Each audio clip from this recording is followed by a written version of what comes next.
Good morning, everyone. Good morning, sir. Yes.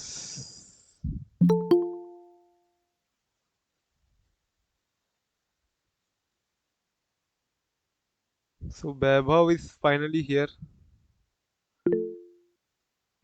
कैसे हो वैभव? How's your health?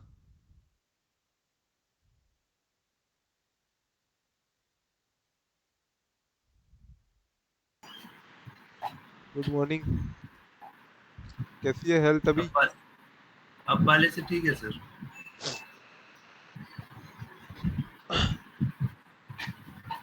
Yes. Good morning, Sumit. Raghav. चलो let's come to due diligence. Due diligence investigation and forensic audit पे आ जाओ.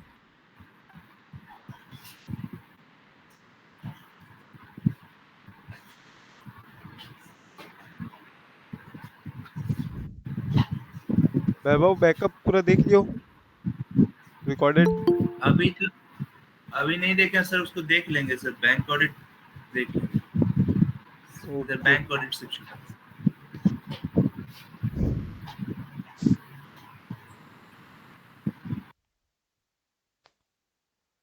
Due diligence में आ जाओ. Due diligence आज.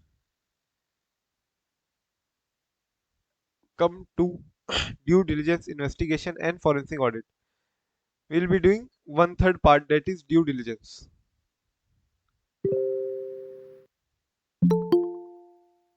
सब लोग आगे हो? ठीक है. So again an important chapter, due diligence investigation and forensic audit.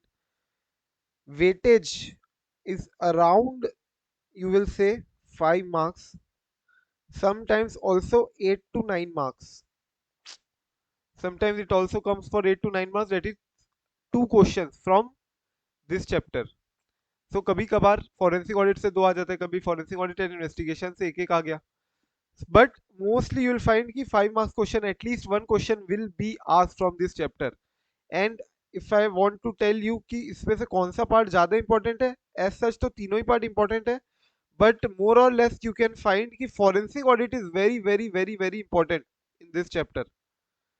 So forensic audit is the most important part of this chapter, but we have to cover each and everything. In investigation you will find कि there are many points to be done, and therefore there is a, like there is some cases where it becomes monotonous, right? And it comes like vouching and verification वाले points आ जाते हैं सारे, vouching and verification के जो points थे अपने IPCC में, and it becomes difficult for us to go with the flow. So investigation में यस यू कैन से कि एक बार का जो वाउचिंग और वेरिफिकेशन वाले जो पॉइंट्स है, वाउचिंग एंड वेरिफिकेशन के, भैया कैश फ्रॉड को कैसे करोगे चेक, कैश रिसीट में फ्रॉड है तो कैसे करोगे, कैश पेमेंट में फ्रॉड है तो कैसे करोगे, अकाउंट्स रिसीवेबल में, अकाउंट्स पेबल में. So each and every point has a whole lot of elaboration in it. And therefore I can say कि वाउचिंग वेरिफिकेशन वाले जो पॉइंट है वो एक बार बस ओवरव्यू कर लेना. वाउचिंग वेरिफिकेशन वाले points just go through them, just overview, but do not try to learn them. ठीक है. बट उसके अलावा इन्वेस्टिगेशन में और दो पार्ट होते हैं. Once we'll come to investigation, I have divided investigation into three part. एक वाउचिंग वेरिफिकेशन हो गया, एक लॉ रेगुलेशन वाले पॉइंट हो गए, और एक बेसिक इंपॉर्टेंट कुछ चार पांच पॉइंट्स हो गए. सो जो इंपॉर्टेंट चार पांच पॉइंट्स है और लॉ वाले पॉइंट है ये अपन को करने हैं. वाउचिंग वेरिफिकेशन वाले जो पॉइंट है ये आई वाज टेलिंग कि yes you this you can just read and get to know कि क्या बोलना चाह रहे हैं. Just understand the concept even if you don't want to retain, that is okay fine. But important points जो रहेंगे वो अपन याद करेंगे, और लॉ वाले जो पॉइंट्स है वो तो तुमको याद करनी ही है. सेक्शन 206 से लेके बताओ कहाँ तक आता है चैप्टर तुम्हारा इन्वेस्टिगेशन का. कंपनी लॉ में पढ़े हो ना, investigation inquiry and inspection, inspection inquiry and investigation. 2062 बोलो. नहीं सुमित, गलत बोल रहे हो. सेक्शन 206 टू 210 बोल रहे हो, 220 बोल रहे हो, ये ऐसे चल रहा है कि अपना स्टैंडर्ड ऑन ऑडिट 210 220. गलत बोल रहे हो भाई तुम लोग को. चैप्टर इतना इंपॉर्टेंट चैप्टर है, इंक्वायरी इन्वेस्टिगेशन एंड इंस्पेक्शन, याद नहीं सेक्शन नंबर. कोई बोल रहा है 215. 5 के मल्टीपल्स में खेल रहे हो. सेक्शन 229, अभी एक मैं वीडियो डाल रहा हूँ, तुम लोग को अगर सेक्शन नंबर याद नहीं है इंस्पेक्शन इंक्वायरी इन्वेस्टिगेशन का, I am just uploading one video, watch that, you will remember all the section numbers of inspection inquiry investigation. अगर नहीं मिलता है तो you can search investigation chapter sections, learn Yash Chandak, you'll find it probably. I'd uploaded it I'd uploaded it 4 years ago. Some of the world's most successful CEOs kickstart. ठीक है, I'm uploading it here. You can watch this. You'll definitely learn all the sections. ठीक है, I've tried to made it funny, made it in a way so that you will tend to recall all the section numbers. ठीक है, important है, ये 4 chapter के section तुम्हारे law में बहुत इंपॉर्टेंट है, each and every section should be by heart. तुम्हारे तीनों चैप्टर डायरेक्टर के एंड इंस्पेक्शन इंक्वायरी इन्वेस्टिगेशन के, देन फॉरेन कंपनी के section, this all section you should this all section should be at your tips. ठीक है, section numbers की बात कर रहा हूँ मैं। सर ड्यू डिलिजेंस में आ जाओ पहले तो। अभी ड्यू डिलिजेंस तुमने सुना होगा, ड्यू डिलिजेंस तुम्हारे कोई भाई बंधु होंगे ड्यू डिलिजेंस में, बिग फोर्स में या एज सच, तो क्या सुना है ड्यू डिलिजेंस के बारे में? Any idea what are we going into? बोलो बोलो जल्दी।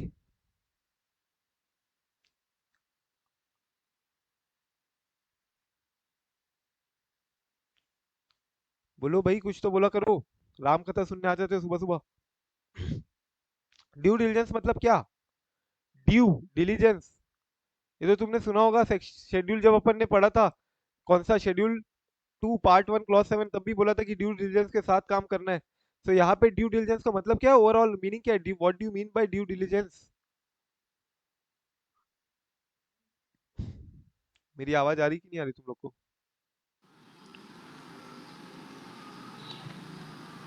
केयरफुली काम करना।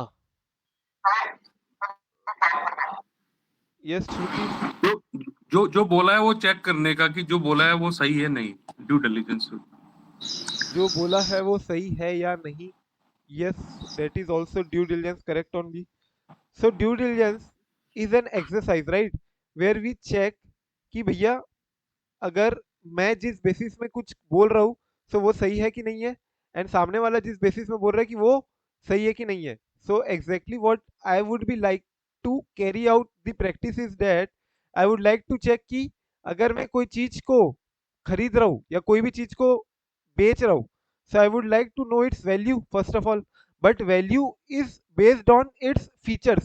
सो फीचर्स को एकदम प्रॉपरली चेक करना, इवेल्युएट करना, exercise with due care and diligence के साथ, that is called as what, due diligence, to investigate and evaluate any opportunity to buy or any opportunity to sell. So in our business, we'll be linking it with, suppose example ले लो तुम, investing banking, investment banking का, ठीक है। So you can link it with investment banking और you can link it with buying और selling of business. तो suppose आज चल के तुम्हारा मर्जर हो रहा है, अमालगमेशन हो रहा है कहीं भी, सो मर्जर एंड एक्विजिशन के केस में जनरली ड्यू डिलिजेंस होता है। एग्जांपल ले लो, कल ही मैं yesterday only I was reading कि Reliance Ambani will be acquiring this Alia Bhatt का जो ब्रांड है, किड्स वेयर ब्रांड, एडे मामा, एडे मामा जो ब्रांड है, यस, एडे मामा जो ब्रांड है, सिद्धार्थ करेक्ट वैष्णवी, सो वो रिलायंस अंबानी अंबानी ले रहा है at the valuation of around 300 crore. So 300 crore की ये वैल्यूएशन कहाँ से आई? जो ये बोल रहा है रिलायंस, ये क्या अपने मन से बोल दिया कि 300 crore? He must have analysed it, he must have analysed all the brand value, कैसे कहाँ से आ रही है value, that is what is due diligence ना। अगर मैं आलिया भट्ट बोलेगी 600 650 करोड़, आलिया भट्ट बोलेगी 1000 करोड़ में बेचूंगी मैं, तो क्या अंबानी जी अपने मान जाएंगे क्या? उनसे उनसे बिजनेस में लड़ोगे तुम, आलिया भट्ट हो तो क्या हो गया, ठीक है, समझ रहे हो? तो 1000 करोड़ अगर बोल दोगी तो थोड़ी ना मान जाएंगे। If Ambani is coating 300 crore, then it is something based on some or the other valid points, right? And that has been arrived only and only after proper due diligence only. So exactly what is due diligence is कि proper analyze करना कि अगर मैं इतने दाम पे बोल रहा हूँ, so मेरा support क्या है, मेरा basis क्या रहेगा, and that is why we carry out due diligence, that is why we carry out due diligence, ठीक है। सो देखो एक बार फटाफट से आ जाओ। Due diligence it implies a general duty to exercise care in any transaction. It is a process of investigation perform by investors into the details of a potential investment. Investor यहाँ पे ले लो, अपने एग्जांपल में कौन हुआ? अंबानी जी। Potential investment क्या हुई मेरी? एडेमामा, right. Then it involves a careful study of financial as well as non-financial possibilities for successful implementation of restructuring plan. So it's not just about investment, it's not just about the mergers acquisition, it can also be sometimes regarding what restructuring the entity. तो तुमको एक entity को खरीदना है मान लो, और उसके बाद उसको with in the structure restructure करना है एंटिटी को, so then that is also will be requiring what? Due diligence. That is also will be requiring due diligence, careful study of financial as well as non-financial possibility for successful implementation of restructuring plan. Then it involves an analysis carried out before acquiring a controlling interest in a company to determine that condition of business conform with what has been presented about the target business. Again, target business is what? Edemama. And controlling interest in a company is also that only. So that is what they are saying, if you want to carry out an acquisition and acquire a controlling interest in a company, so you can then do due diligence first of all, properly evaluate, and then see how much value you should quote, how much value you should quote, ठीक है। सो ये अपना basically होता है एक broad foundation structure, जिससे तुमको एक आइडिया आई क्या कि ड्यू डिलिजेंस में अपन करने क्या वाले चैप्टर में, ये अपन यही करने वाले हैं कि अपन देखेंगे कि बिजनेस की वैल्यू एक बार देखेंगे कहाँ से, क्या क्या ड्यू डिलिजेंस के टाइप्स है, टाइप्स ऑफ ड्यू डिलिजेंस देखेंगे। फिर अपन ये भी देखेंगे कि भैया अगर अपन एनालिसिस कर रहे हैं फाइनेंशियल्स का, फाइनेंशियल्स का एनालिसिस करके ही तो वैल्यूएशन डिटरमाइन करेंगे। सो वो जब एनालिसिस करे वैल्यू फाइनेंशियल्स का, सो फाइनेंशियल्स में एसेट्स हो सकते हैं बहुत ज्यादा दाम पे दिखा रहा हो सामने वाली कंपनी। आलिया भट्ट एकदम चालाक है, हो सकता है वो जानबूझ के अपने एसेट्स को बढ़ा के दिखा रही है अंबानी जी को, और अंबानी जी भी देख रहे कि हो सकता है लाइबिलिटीज को कम कम दिखा रही है आलिया भट्ट, समझ रहे हो। सो ये हो सकता है कि आलिया भट्ट चालाकी से अपने फाइनेंशियल्स का वैल्यू बढ़ा दे। So that is why Ambani ji भी कम थोड़ी ना होंगे, अंबानी जी भी ओवर वैल्यू अगर एसेट्स है तो उसको एडजस्ट करेंगे, अंडर वैल्यू है अगर लाइबिलिटी मेरी अंडर वैल्यूड है तो उसको एडजस्ट करना पड़ेगा। And therefore we will also see कि कहाँ का valuation of over valuation of assets हो सकता है या अंडर वैल्यूएशन ऑफ लाइबिलिटी हो सकती है, कहाँ कहाँ पे अपन को और चीजें भी देखनी पड़ेगी ये सारे चैप्टर में कि ड्यू डिलिजेंस की रिपोर्ट क्या रहेगी, रिपोर्ट का फॉर्मेट क्या रहेगा एंड एवरीथिंग, ठीक है। तो यही करना है बेसिकली अपने को ये चैप्टर में। डिफरेंस देखो first of all due diligence versus audit, क्या अपन ऑडिट में भी यही एग्जामिन करते हैं फाइनेंशियल स्टेटमेंट? यस, अपन ऑडिट में भी एग्जामिन करते हैं financial statement like due diligence only, but however अपन ऑडिट में सिर्फ और सिर्फ फाइनेंशियल एंगल देखते हैं। And secondly we give it to express an opinion whether the financial statement gives true and fair view. Therefore अपना काम क्या है, सिर्फ ओपिनियन देना कि भैया financial true and fair view बता रहे क्या, and therefore we are with the preconceived notion कि भैया फाइनेंशियल्स करेक्ट होंगे, फाइनेंशियल्स करेक्ट होंगे। But in due diligence we are going to examine a potential investment, भैया अपन को हायर किया गया है, क्लाइंट ने हायर किया है कि भैया उसको अगर कोई दूसरी एंटिटी को खरीदना है तो वो हमसे बुलवा रहा है कि वो एंटिटी को अगर मैं खरीदूं तो मुझे बताओ मुझे क्या भाव बोलना चाहिए, what value should I quote if I want to acquire that entity, and therefore he has hired us, and therefore we need to closely monitor the valuation of that entity. We can't blindly rely on the financials of the entity, and therefore the preconceived notion is different, right? Material facts जो business opportunity है सब evaluate करना पड़ेगा अपन को, and therefore it not only involves the financial matters, it also it also includes the review of non financial as deemed relevant or material। समझ में आ रहा है, वहां पे सिर्फ फाइनेंशियल देख रहे थे अपन, but here not only financial but also non financial records as deemed relevant और मटेरियल। क्लियर है? ये हुआ बेसिक एक difference between DD and audit, audit और ड्यू डिलिजेंस के बीच में डिफरेंस। अब आ जाओ importance of due diligence, why do we carry out due diligence, reasons for carrying out due diligence.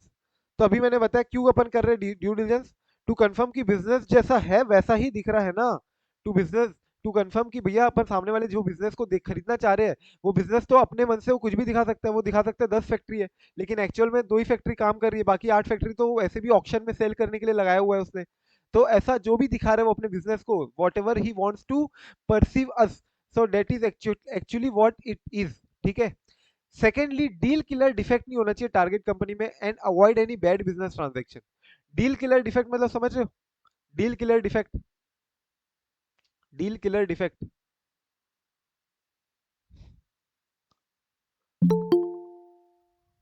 Sir कुछ रेड फ्लैग्स या कुछ ना आ जाए मतलब एक्वायर करने के पहले, जिससे करेक्ट अपनी करेक्ट। डील कैंसिल हो सकती है। So red flags because of which the deal killer which can kill the deal, right? How I met your mother देखे हो तुम लोगों ने? So there is O moment described by Barney.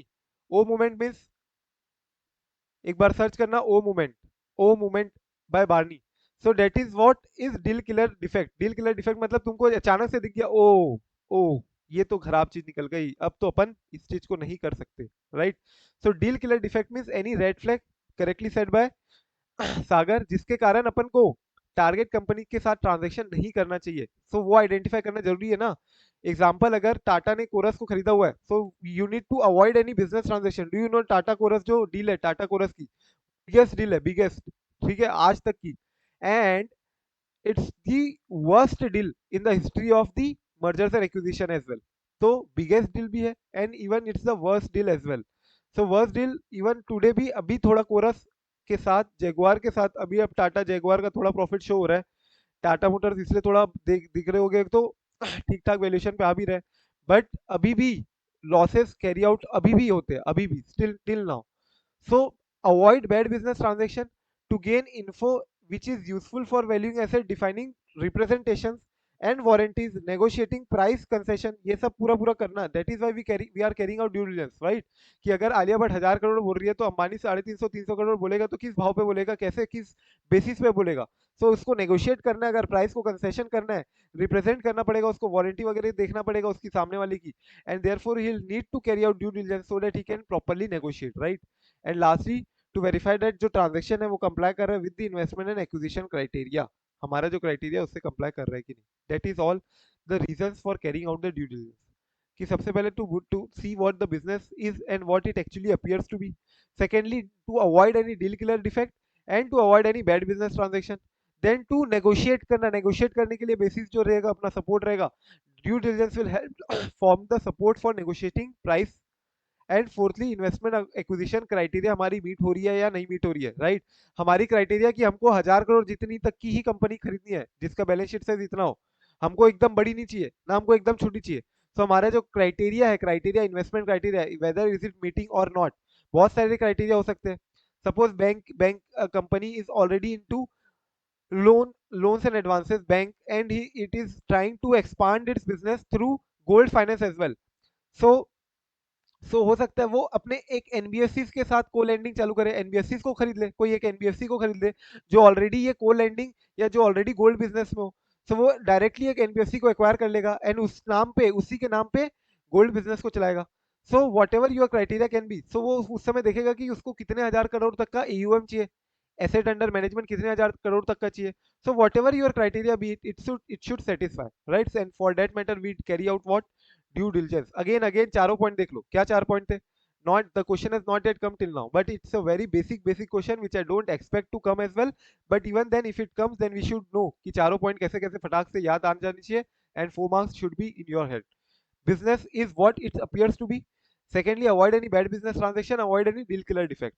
Negotiate करना है तो उसके बेसिस में सपोर्ट में काम आएगा तुमको, ड्यू डिलिजेंस करना, and DD will also help to verify that transaction complies with the investment and acquisition criteria. ठीक है?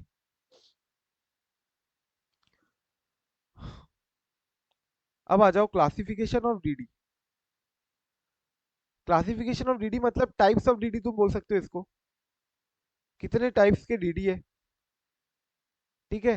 तुमने डीडी को क्या क्या टाइप में क्लासिफाई किया है, क्या क्या टाइप में क्लासिफाई किया है, या फिर उसको ऐसे भी पूछ सकते हैं लोग, एरिया जहां पे तुम डीडी लोग करोगे, what all areas you will carry out due diligence, due diligence में कहाँ कहाँ करूंगा, क्या क्या करूंगा, किस टाइप के ड्यू डिलिजेंस है, क्लासिफाई कैसे किए हो, ये सब अलग अलग तरीके हो सकते हैं पूछने के, ठीक है?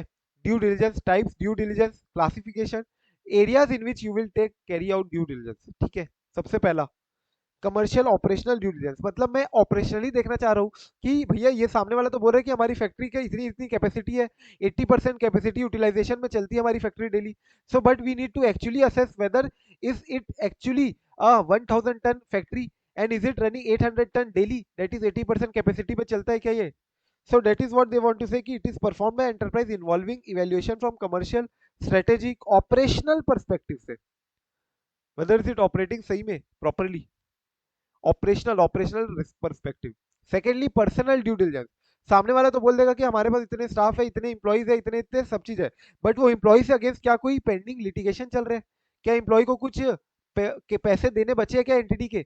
सो ये सब पर्सनल ड्यू डिलिजेंस करना पड़ेगा, whether the employees of that entity when merged, whether it will be working with us or we will have to remove them, क्या हमको छोड़ना पड़वाएगा वो सारे एम्प्लॉयज को, या का कोई ऐसी ट्रांजेक्शन हो क्या, या फिर ऐसा कोई रिक्वायरमेंट हो सकती है लॉ की कि भैया अगर तुम मर्ज कर रहे हो एंटिटी को, तो उनके एम्प्लॉयज को तुम ले ऑफ नहीं कर सकते, उनके एम्प्लॉयज को नहीं निकाल सकते। एग्जाम्पल मैं देता हूँ सिटी बैंक का। सिटी बैंक तुम जानते हो, सिटी बैंक ने अपना जो फिलीपींस का जो बिजनेस है वो एग्जिट किया है, एंड वहां पे लॉ है कि उनको 5 साल की सैलरी देनी पड़ेगी अगर वो अपने एग्जिट कर रहे बिजनेस इस कंट्री में से और एम्प्लॉयज को निकाल रहे अगर, सो जो जो एम्प्लॉय को निकाल रहे हैं उनको 5 साल की सैलरी देनी पड़ेगी। सो ये एक लॉ है वहां पे। सिमिलरली सेकेंडली, जैसे अभी एक्सिस ने सिटी बैंक को एक्वायर किया, मैंने बताया ना रिटेल डिवीजन जो है सिटी का वो पूरा का पूरा एक्सिस ने ले लिया, तो जितने इंप्लॉयज थे सिटी बैंक के वो सबके सब इंप्लॉय किसके बन गए? एक्सिस बैंक के इंप्लॉय बन गए। तुम लोग तुम्हारे अगर कोई भाई बंधु होंगे जो सिटी के रिटेल डिवीजन में थे, सिटी बैंक के रिटेल डिवीजन 3 महीने पहले बताया मैंने, एक्सिस में ट्रांसफर हो गया पूरे रिटेल डिवीजन। तो एक्सिस बैंक ने जो रिटेल को एक्वायर किया है, रिटेल इंप्लॉय जितने थे रिटेल डिवीजन में कौन कौन इंप्लॉय होंगे? तुम्हारा आरएम होगा, समझ रहे हो, रिलेशनशिप मैनेजर जो रहते हैं, तुम्हारे जो कैशियर वगैरह रहते हैं, जो एज अ बैंक के जो इंप्लॉय रहते हैं नॉर्मल बैंकिंग के, वो सबके सब एक्सिस बैंक के इंप्लॉय बन गए। So that is what you will also have to assess कि पर्सनल ड्यू डिलिजेंस करना पड़ेगा कि वहां के जो इंप्लॉय है क्या वो मेरे इंप्लॉय रहेंगे, क्या मुझे उनको ले ऑफ करना पड़ेगा, क्या मुझे हटाना पड़ेगा, क्या मुझे पैसे देने पड़ेंगे, क्या कोई पेंडिंग सूट चल रहे हैं क्या? Personal due diligence. ठीक है। थर्डली टैक्स ड्यू डिलिजेंस की भैया ऑलरेडी कोई टैक्स तो नहीं चल रहा लिटिगेशन जिसके कारण मेरे ऊपर भारी भरकम पेनाल्टी लाइबिलिटी आ सकती है, that might affect the financial status. ठीक है। एंड दे से कि tax due diligence is generally included in financial DD, tax DD is generally included in financial DD as well, due diligence के उसके उसी के अंदर इंक्लूड कर सकते हो। Financial due diligence one of the most very very very very important DD. ठीक है। Financial due diligence it includes tax due diligence as well, right. It involves analysis of books, financials देखना है तुमको मोटा माटी, ऑपरेटिंग इनकम देखना है, financial matters पूरे पूरे देखने हैं ढंग से, and it is performed only after you have completed with your operational due diligence, commercial due diligence। commercial dd हो गया एक बार, operational dd हो गया, तुमने पूरा ऑपरेशंस देख लिया एंटिटी का, राइट, स्ट्रेटेजी चेक कर लिया, then only you will be interested in financials of the entity, right. If अगर ऑपरेशंस ही तुमको वायबल नहीं लग रहे, अगर तुमको लग रहा है कि ऑपरेशंस ही अच्छे नहीं उतने जो खरीदने लायक हो, जो स्ट्रेटेजी है वही उतनी फिजिबल नहीं लग रही है, so then why will you even waste your time into going into financials of the entity, right. So financial DD only will carry out after commercial or operational DD।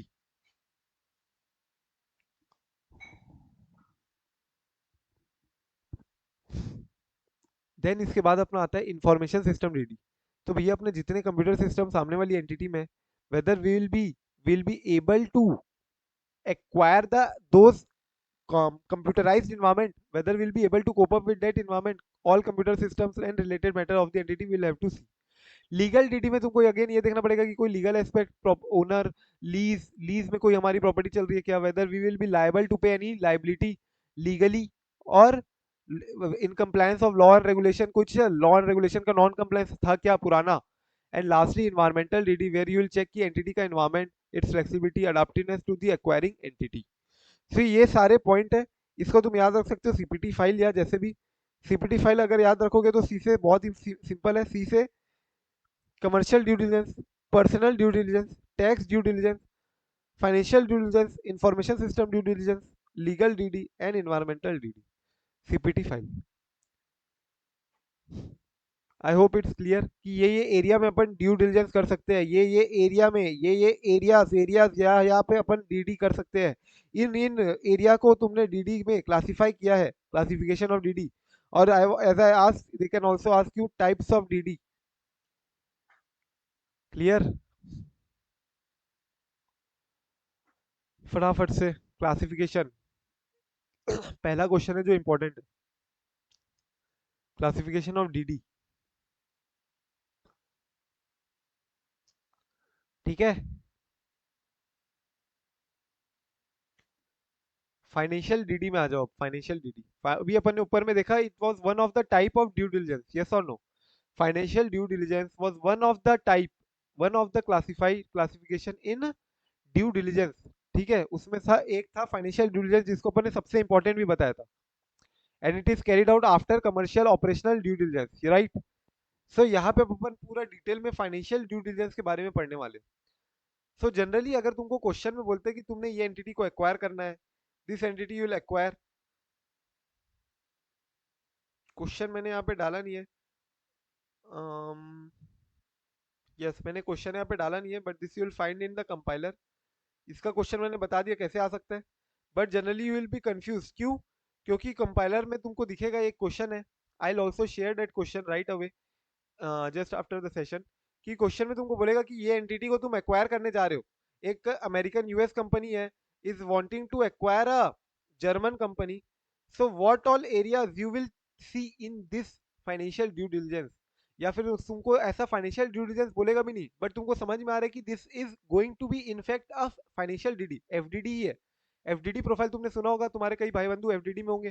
So financial DD में क्या होगा, क्या क्या area तुम देखोगे, सो उस case में क्या क्या एरिया तुम देखोगे बोलने से तुम्हारे आंसर आएगा ये, point A, point B, point C, point D, point T, point F, point G, point H, ये आंसर आएगा तुम्हारा उस समय।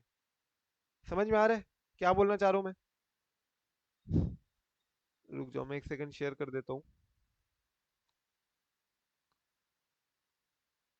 See the question, MTP question 18 है, a German company engaged in the business of manufacturing and distribution of industrial Sir, gases. no audio. No audio. I was saying ये question देखो फटाक से एक बार देखो क्या बोल रहा है, a German company engaged in the business of manufacturing and distribution of industrial gases is interested in acquiring a listed Indian company. German company आई है, इंडियन कंपनी को एक्वायर करने जा रही है, having a market share of more than 65% of the industrial gas business in India. Request you to conduct a due diligence of this Indian company and submit your report. ठीक है, so as a due diligence auditor, discuss the key areas you will cover in your review. क्या answer आना चाहिए तुम्हारे हिसाब से, फटाफट से बताओ, बोलो बोलो बोलो, क्या आंसर आना चाहिए? सर क्वेश्चन देखते तो लग रहा है ड्यू डिलिजेंस वाला पॉइंट लिखना चाहिए। ड्यू डिलिजेंस वाले क्लासिफिकेशन वाला बोल रहे हो ना, एरियाज इन विच हाँ ड्यू डिलिजेंस, तो वही मैं समझा रहा हूँ। यहाँ पे क्वेश्चन को देख के क्या समझ में आ रहा है, क्या समझना है तुमको, क्वेश्चन देख के ये समझना है कि ये एफडीडी की बात कर रहा है।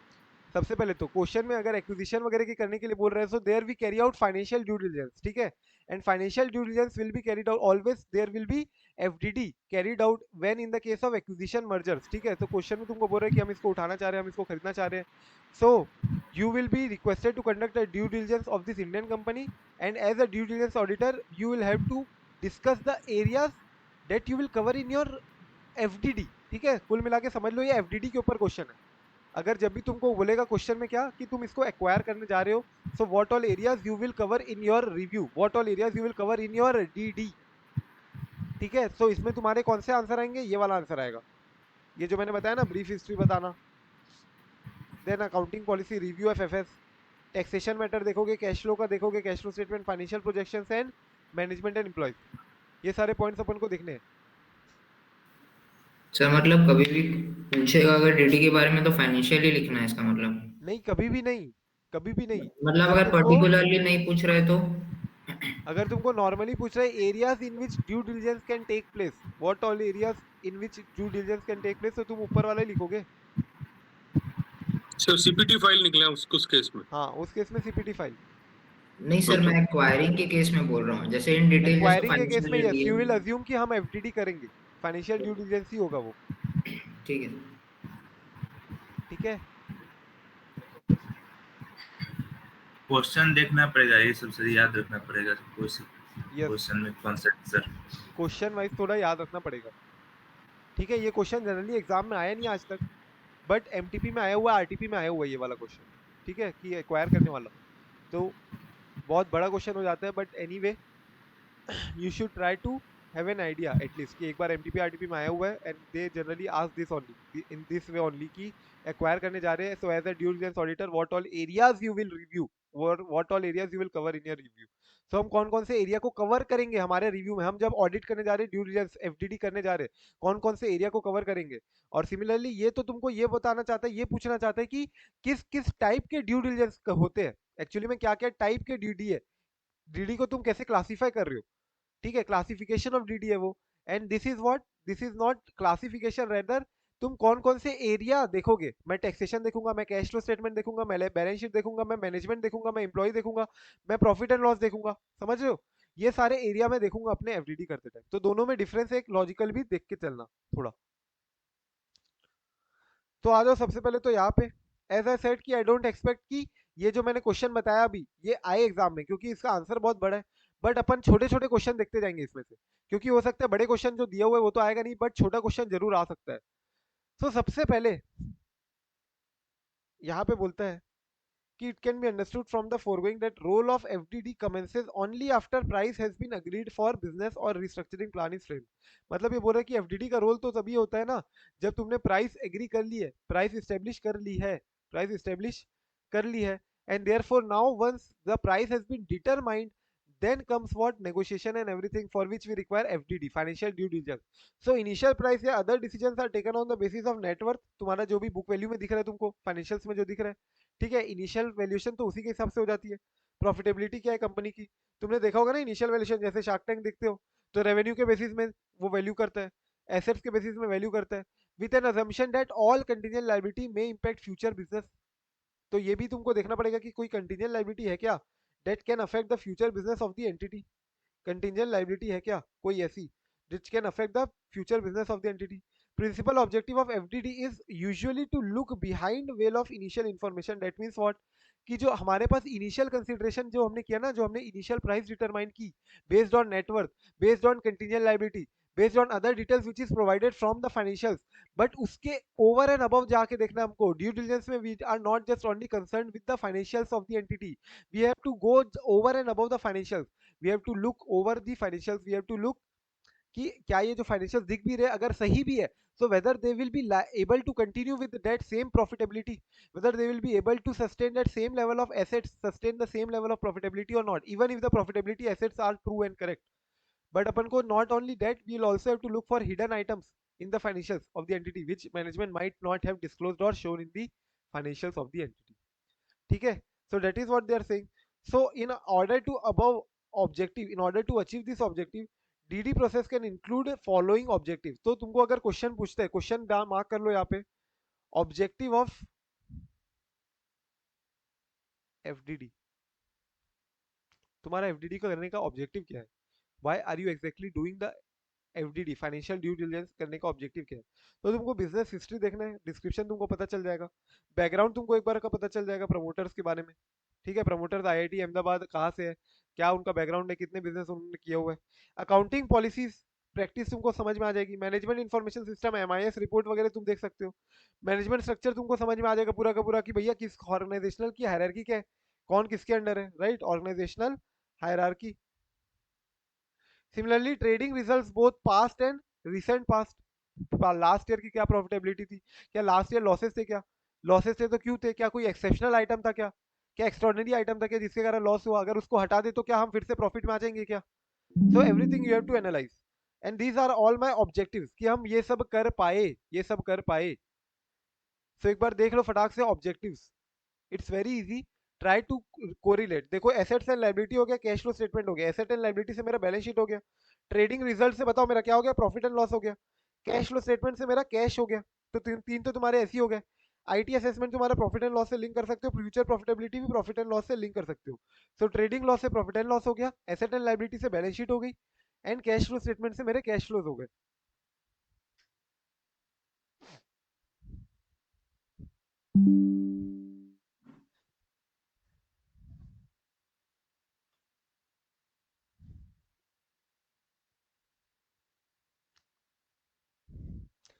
सी ना अगेन ये कहीं भी आया हुआ नहीं है, ना आरटीपी ना एमटीपी ना कहीं पे भी, and this is generally ignored by students as well.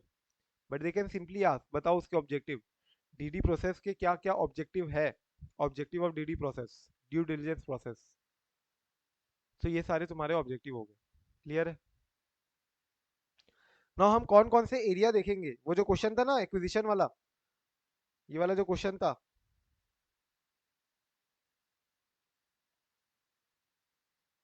ठीक है, जो मैंने तुमको टेलीग्राम में शेयर किया, तो उसका आंसर आ गया। अब उसका आंसर देखो, brief history of the target company, background देखोगे प्रमोटर का, भैया कंपनी जो है उसके बारे में समझोगे कि ये अगर कोई एंटिटी है तो कब से स्टेब्लिश्ड है, कितने सालों से है, किस बिजनेस में है, क्या क्या बिजनेस उसने चेंज किया ओवर द ईयर्स, किस बिजनेस में उसका सबसे ज्यादा प्रेजेंस है, सिग्निफिकेंट प्रेजेंस है, बैकग्राउंड देखोगे प्रमोटर्स का।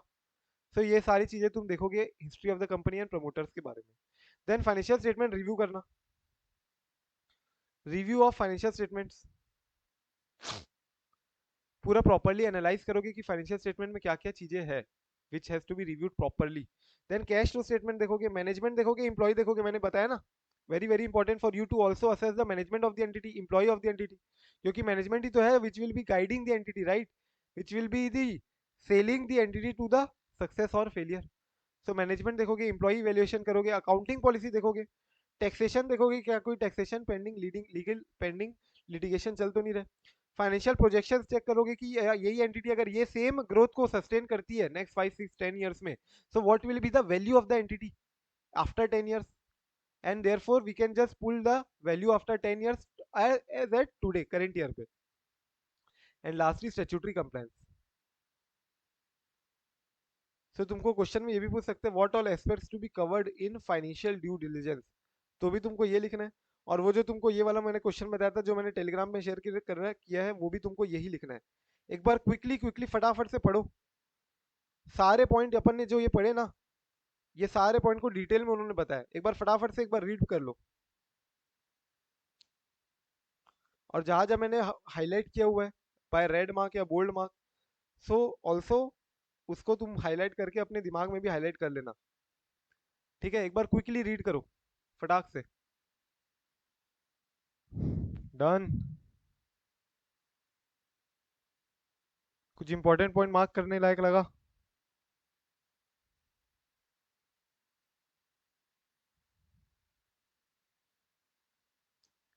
Can anyone summarise? पूरा समराइज कर सकते हो एक कोई?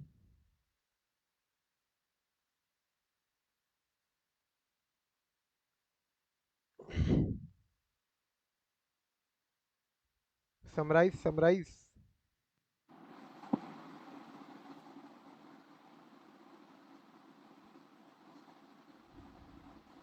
हम्म,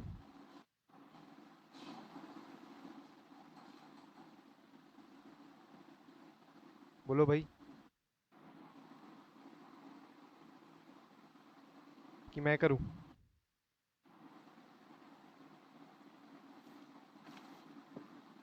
सर पहले तो इसको याद करने का टेक्निक बनाना पड़ेगा हमको।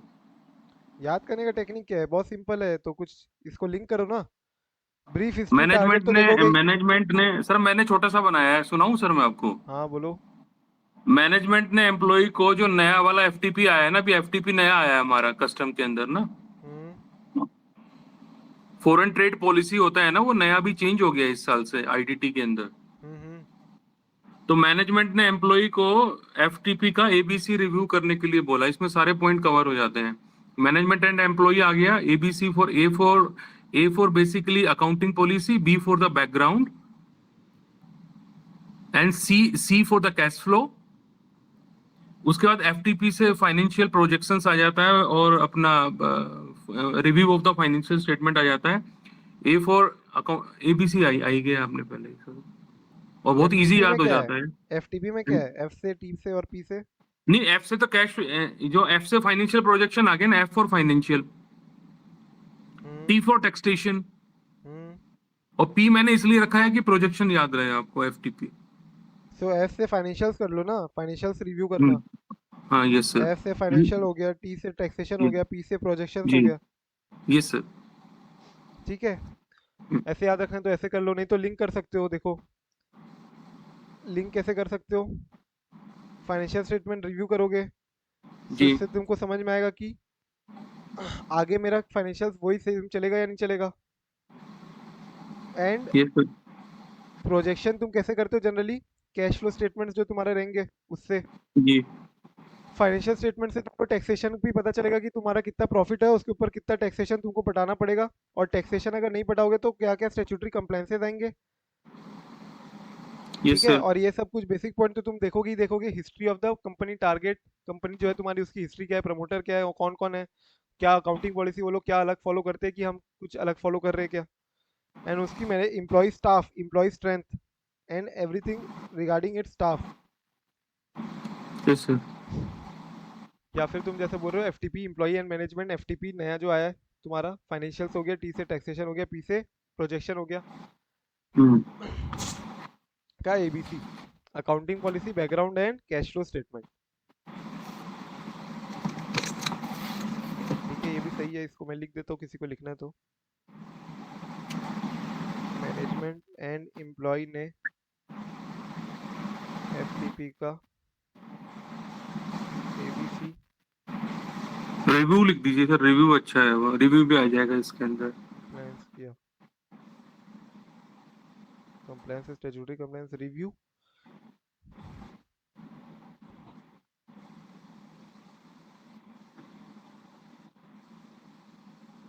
एफ से फाइनेंशियल्स रिव्यू करना, टी से टैक्सेशन, पी से प्रोजेक्शंस,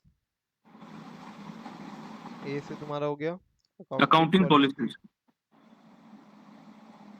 बी से background, yes sir. C for cash flow. C से cash flow statement, cash flows, and एक मैनेजमेंट एंड एम्प्लॉय हो गया। तो ये सारे पॉइंट हो गए, तो इसके अंदर के तुम मोटा माटी लिख लोगे, बट आई डोंट एक्सपेक्ट कि सारे पूरे पूरे पॉइंट्स लिखने बोलेगा, देयरफॉर अपन को थोड़े बहुत अंदर के पॉइंट्स भी पता होने चाहिए। So yes sir. प्रमोटर, आप हिस्ट्री में आ जाते हैं, एक एक पॉइंट को देख लेते थोड़ा वापस से, क्या बोलता है ये देखो, कि हिस्ट्री ऑफ प्रमोटर में तुम्हारे को हिस्ट्री बिजनेस की पता होनी चाहिए, प्रमोटर के बारे में पता होना चाहिए, प्रमोटर किस बैकग्राउंड से आ रहा है, किस क्या क्वालिफिकेशन है, क्या क्या बिजनेस ऑलरेडी किया हुआ है। इसके अलावा कंपनी को हिस्ट्री के अलावा इसकी कौन कौन सी रेगुलेशंस लगती है। डेट मीन्स अगर बैंक है तो आरबीआई रेगुलेट करेगा, अगर लिस्टेड एंटिटी तो सेबीआई रेगुलेट करेगी, इंश्योरेंस है तो आईआरडीआई रेगुलेट करेगा, अगर टेलीकॉम कंपनी तो ट्राई रेगुलेट करेगी। सो बहुत सारे रेगुलेटर हो सकते हैं तुम्हारे। सो रेगुलेटरी इन्वायरमेंट क्या है, राइट, एंड देयरफॉर बिजनेस का नेचर देखोगे, लोकेशन कहाँ पे इंस्टॉल्ड है, कहाँ पे ऑफिस है उसका, कहाँ पे वेयर हाउस है, everything you will have to see. Employment किस किस को एम्प्लॉयमेंट क्या क्या दे रही है, क्या जो एम्प्लॉयज है वो ऑन रोल है या फिर ऑन कॉन्ट्रैक्ट बेसिस पे, ये सब देखना पड़ेगा तुमको।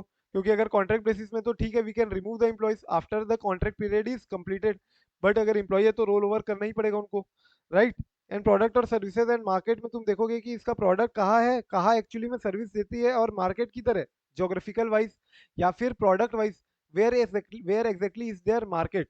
देन हिस्ट्री देखोगे विथ इंपॉर्टेंट सप्लायर कौन कौन है हमारा, सर्विस कौन कौन प्रोवाइड करता है हमको, इन्वेंट्री हमारी कितनी रहती है जनरली, फ्रेंचाइजी, लाइसेंसी, पेटेंट्स, ये सारे सारे पॉइंट्स तुमको अपने हिसाब से देखने पड़ेंगे थोड़ा। ठीक है, जो जो तुमको समझ में आ रहा है।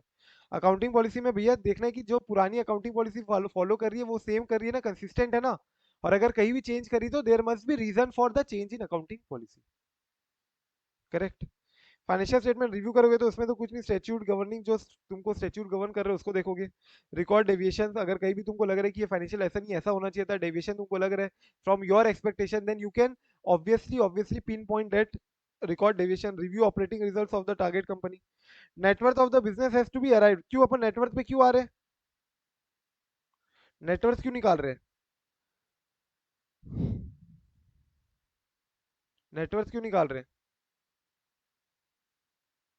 उसी हिसाब से पेमेंट करेंगे उसको। नेटवर्थ के हिसाब से ही तो वैल्यूएशन आएगा। यस धनलक्ष्मी, करेक्ट, वैल्यूएशन आएगा ना, देन नेटवर्थ के हिसाब से नेटवर्थ निकालोगे, उसमें से माइनस डेट, डेट माइनस, अगर नेटवर्थ इंक्लूड कर रहे हैं डेट में तुम्हारा पूरा एंटिटी का, तो उसमें से डेट माइनस करोगे तो तुम्हारा इक्विटी का वैल्यू आ जाएगा। So net worth of the business has to be arrived at by taking into account the impact of over and underutilization of asset, over and underutilization of assets, sorry, overvaluation of assets or undervaluation of liability, overvaluation of assets or undervaluation of liability। तो मैंने जैसे बताया, अगर assets अगर over value करके दिखा रहे हो तो उसको एडजस्ट करेंगे अपन, अगर लाइबिलिटी अंडर वैल्यू करके दिखा रहे हो तो उसको भी एडजस्ट करेंगे, right. So that is what review of financial statement is. Then taxation में तुम देख सकते हो पॉइंट्स, कैश फ्लो स्टेटमेंट में अगेन क्या हम अपने कमिटमेंट्स ऑनर कर पाएंगे कि नहीं, कैश फ्लो अपन क्यों देखते हैं, so that we are able to जज की लिक्विडिटी है कि नहीं, फंडिंग है कि नहीं, एंटिटी के पास पैसे है कि नहीं, to suffice it's long term and short term funding needs. So क्या हम अपने कमिटमेंट्स ऑनर कर पाएंगे, क्या हम हमारे trade receivable inventory will be able to return get the return money return from the trade receivable from our inventory? How well does the it deploy the funds? जो अपन ऑपरेटिंग में कमाते हैं वो अपन इन्वेस्टिंग में कैसे कैसे लगाते हैं, हम अपने फाइनेंसिंग एक्टिविटी में कैसे कैसे लगा रहे हैं इस पैसे को? आर दिस फंड्स आइडल लाई, या हम उसका मैक्सिमम बेनिफिट ले रहे हैं या नहीं ले रहे? तो ये सब तुमको कैश फ्लो स्टेटमेंट से पता चल जाएगा। फिर फाइनेंशियल प्रोजेक्शन तुमको एटलीस्ट नेक्स्ट 5 ईयर्स के लिए करना है। मैनेजमेंट एंड एम्प्लॉय तुमको देख लेना है एंड स्टैट्यूटरी कंप्लायंस चेक कर लेना। क्लियर है? और भी बड़ा पॉइंट्स थे, मैंने इसको और थोड़े शॉर्ट किए ही है। ऐसे तो हर इसके बाद भी मैनेजमेंट एम्प्लॉय में भी और 4-5 लाइन और है। ठीक है,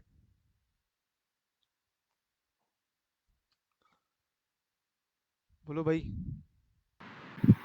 तो अभी अब आ जाओ work approach to due diligence. Work approach to DD, तुम्हारा क्या अप्रोच रहेगा डीडी? तो मैंने सबसे पहले बताया, तुम सबसे पहले तो कमर्शियल डीडी करते हो राइट। ऑपरेशनली तुमको लगना चाहिए कि ऑपरेशनली फिजिबल है, वायबल है commercially. Then you will go to financials, कि तब उसके बाद तुम उसके फाइनेंशियल्स को चेक करोगे राइट। सो सबसे पहले अपन ने ये तो देख लिया होगा, तभी अपन अब वर्क अप्रोच में आ रहे हैं। हम अपना डीडी डीडी क्या कैसे करें? कैसे करें मतलब याद रखना नहीं, अपन को याद रखना है language wise. Work approach to DD क्या बोल रहा है? 4 पॉइंट दिया है। एक तो review and report the financial submitted by the target company, मतलब टारगेट कंपनी ने how have they submitted the financials right. So will have to review the financials of the entity so that we are able to actually overview the क्या क्या की parameters है जिसको अपन को देखना है। ठीक है, after seeing the financials will go for site visit. अपन जाएंगे, उनकी फैक्ट्री देखेंगे, उनके ऑफिस देखेंगे, everything will go for site visit, physically visit करेंगे एंटिटी में। बट इतनी बड़ी एंटिटी है, अपन सारी चीजों को तो एग्जामिन नहीं कर पाएंगे ना। So will have to define key area, so that at least वो जो की एरियाज है वे there we will at least address all the matters that we can. ठीक है, so again quickly, first of all अपन वी डिड व्हाट, फाइनेंशियल जो submit किया था टारगेट कंपनी ने, we analyse that. Yes Garima कुछ बोल रहे हो?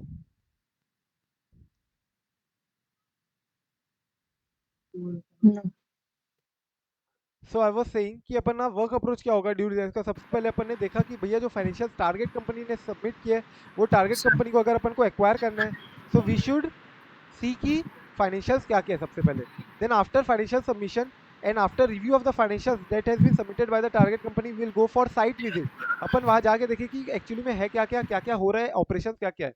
But even after that we find there are so many things to be seen and therefore will only define key audit area, key areas define करेंगे जहां पे अपन ध्यान से चेकिंग करेंगे। एंड लास्टली अपन एक अब ऑफर बना देंगे 350-300 करोड़ का, जैसे अंबानी ने ऑफर बना दिया, based on completion of the due diligence. ठीक है सर, क्या बोले?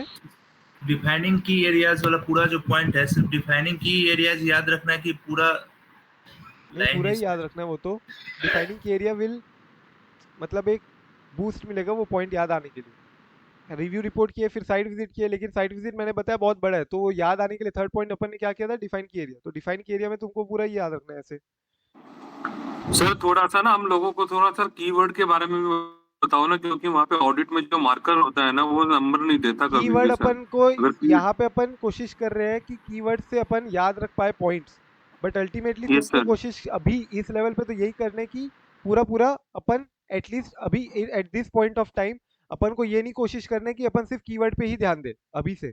ठीक है, ये लास्ट डे रिवीजन जब तुम्हारा चलते रहेगा तब के लिए है, तब के लिए जब लास्ट रिवीजन रहेगा बिफोर ओके ये exam and at the day कि 1.5 डेज जब रिवीजन चलते रहेगा उस टाइम के लिए।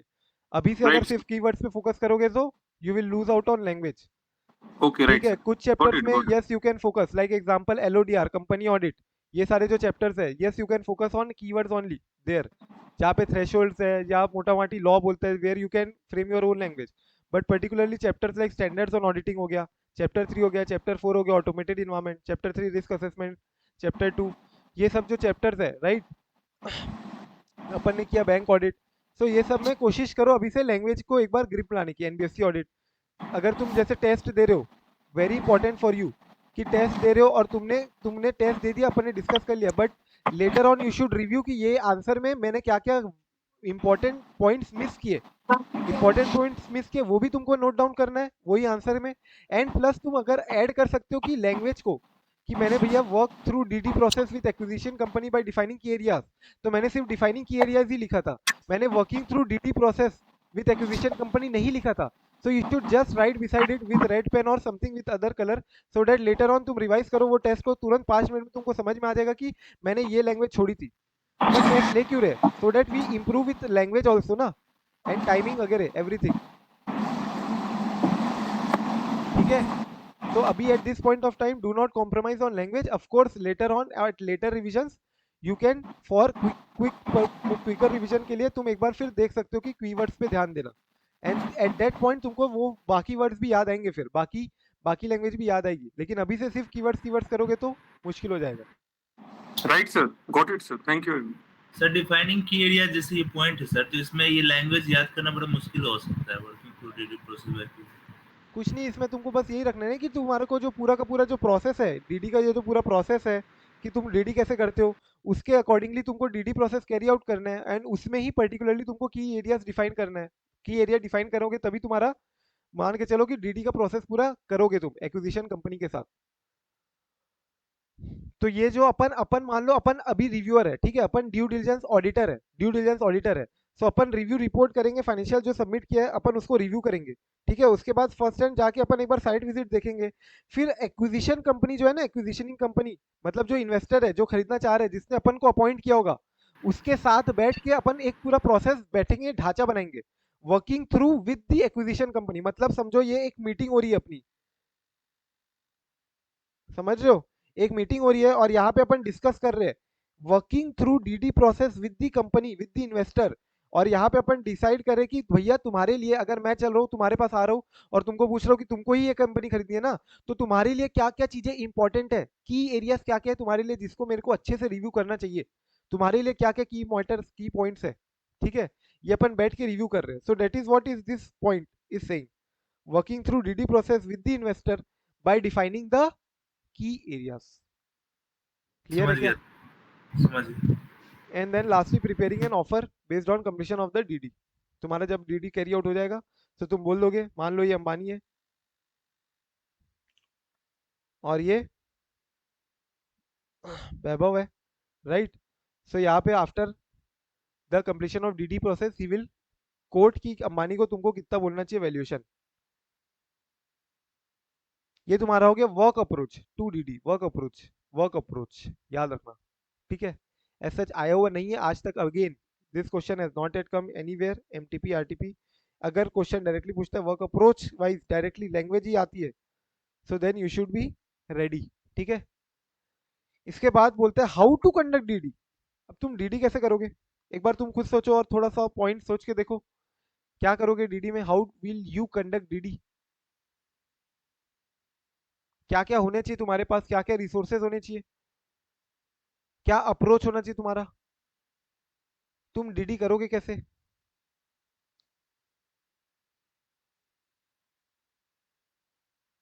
हाँ,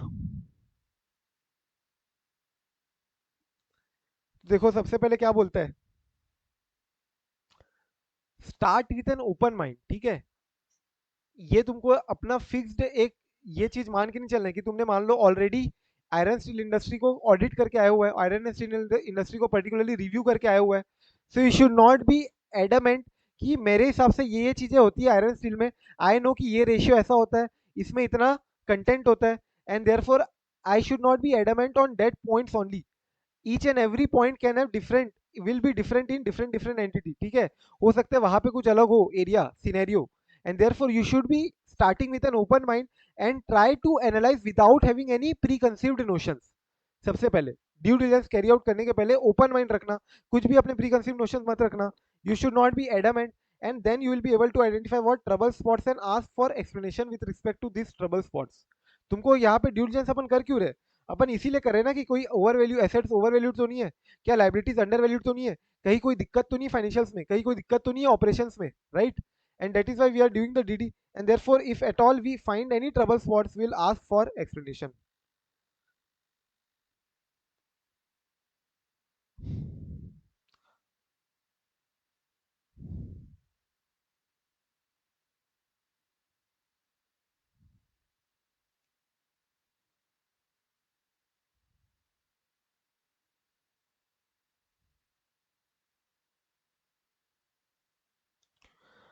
हाउ टू कंडक्ट डीडी, ठीक है। सबसे पहला point, start with an open mind, start with an open mind, सबसे पहले खोल दो। Secondly, get the best team in your team, get the best people in your team, सारे बढ़िया बढ़िया लोग लेके आओ, क्वालिफाइड लाओ, एक्सपीरियंस लाओ, ठीक है। डीडी के जो एक्सपर्ट्स है, ड्यू डिलिजेंस एक्सपर्ट्स है, उनको पकड़ो टीम में, so that they will help you out in actually evaluating the entity, ठीक है। best team from IIT graduates, IIMs, so all these people will have much more experience and much more qualified, so get the best out of all, get help in all areas like finance हो गया, technology हो गई। so तुमको सिर्फ ना सिर्फ एक area से चाहिए बल्कि हर एरिया से चाहिए। सो फाइनेंस के लिए तुम you can hire I am graduates, right, और सीएस। सेकेंडली, टेक्नोलॉजी के लिए आईआईटीज ले सकते हो। To get a 360-degree view of the acquisition, candidate get help in all areas like finance, technology, etc. To get a 360-degree view, talk to customer, talk to their supplier, उनके जो stake holders है उनसे बातें करो, ठीक है।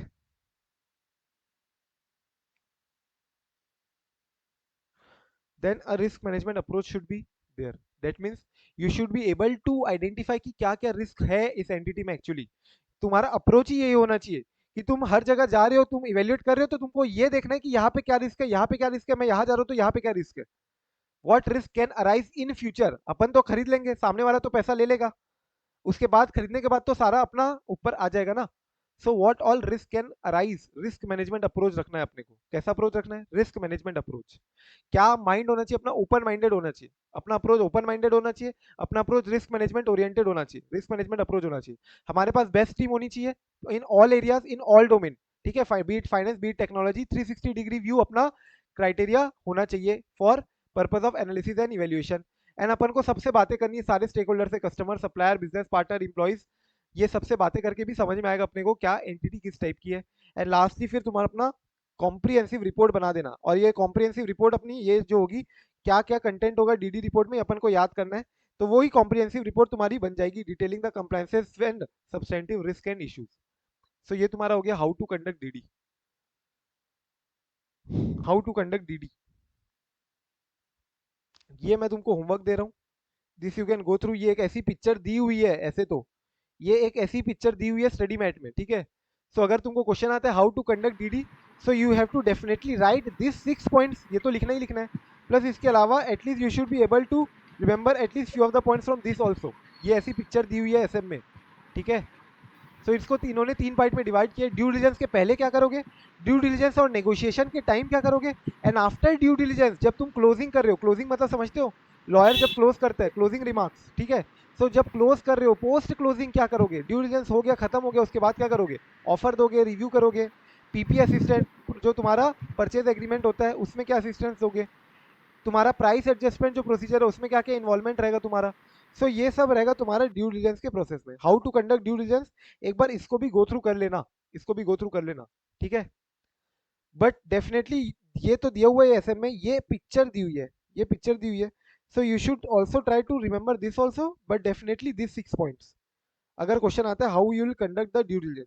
तो मैंने बताया हमारा अप्रोच होना चाहिए, ओपन माइंडेड होना चाहिए, रिस्क मैनेजमेंट अप्रोच होना चाहिए, हमारे पास बेस्ट टीम होनी चाहिए पीपल की, डीडी एक्सपर्ट्स होने चाहिए, प्लस हम सब सब चीजें कवर करनी है अपने को, 360 डिग्री व्यू रखना है। So for that purpose we should have IIT graduates, MBA in finance, तो फाइनेंस, टेक्नोलॉजी, हर हर एरिया को अपन को देखना है, सारे स्टेक होल्डर से बातें करनी है, राइट। एंड लास्टली एक कॉम्प्रिहेंसिव रिपोर्ट बना देनी है। कॉम्प्रिहेंसिव रिपोर्ट का कंटेंट अपन अब देखना चालू करते हैं, क्या अपना कंटेंट होगा ऑडिट रिपोर्ट का। अभी तक कोई दिक्कत, सी ऐसा दिक्कत वाली बात आएगी नहीं कभी। But you should also try कि जैसे अपन करते जा रहे हैं, जिस फ्लो में जा रहा हूँ मैं भी, अगर मैं भी इस फ्लो में याद करना चाह रहा हूँ तो तुम भी उसी फ्लो में याद करते हुए चलो, क्लास ही क्लास के अंदर ही अंदर फटाफट। लेटर रिविजन्स में अपन we are not just doing the class, we are also actually kind of revising, ठीक है। तो तुम्हारा रिविजन भी होते रहना चाहिए, ये टाइम है ना, ये टाइम क्लास करने का है भी नहीं, ठीक है। We have to also revise.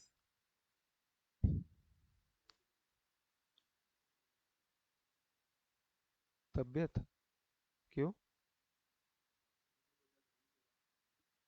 वो सोते रहता है।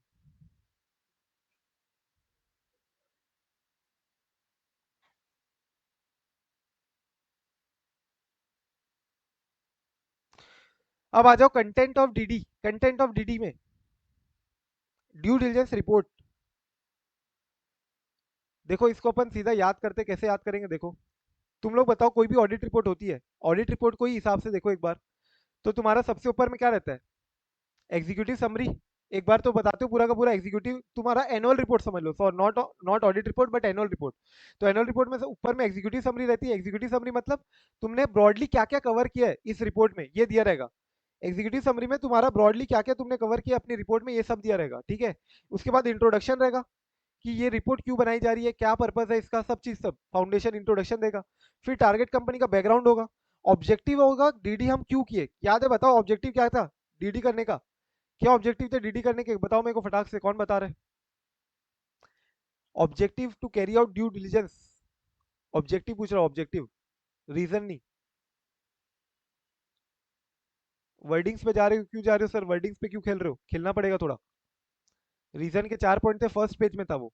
ऑब्जेक्टिव ऑफ ड्यू डिलीजेंस का था, अपन को एफडीडी के अंदर देखा था अपन ने ऑब्जेक्टिव, याद आ रहा है क्या।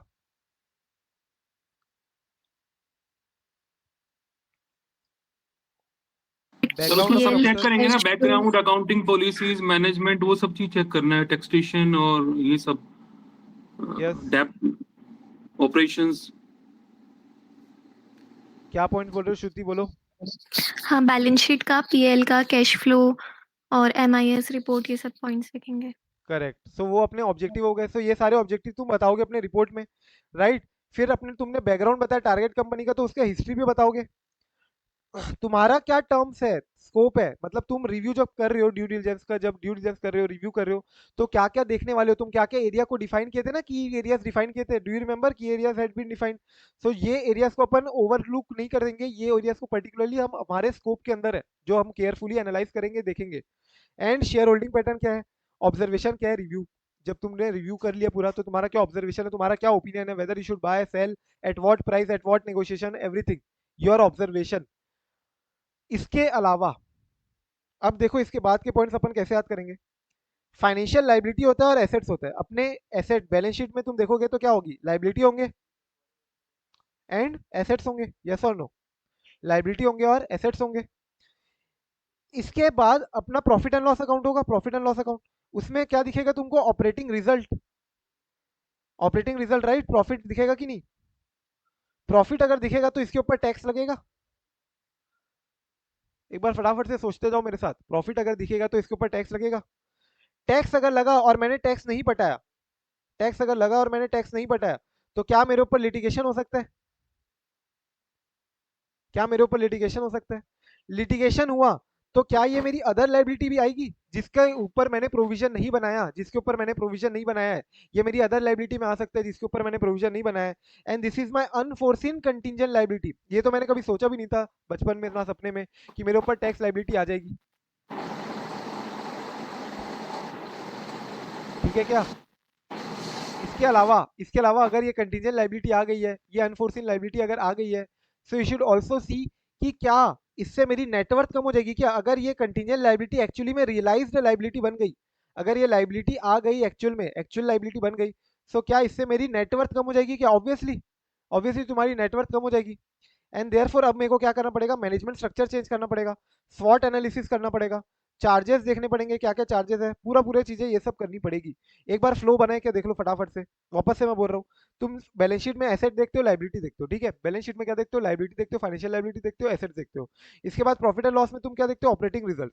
प्रॉफिट में आता है तुम्हारा इनकम टैक्स, तो टैक्स एंड स्टैट्यूटरी लाइबिलिटी, बाकी क्या क्या PF liability, ESIC liability, tax liability, ये सब देखोगे।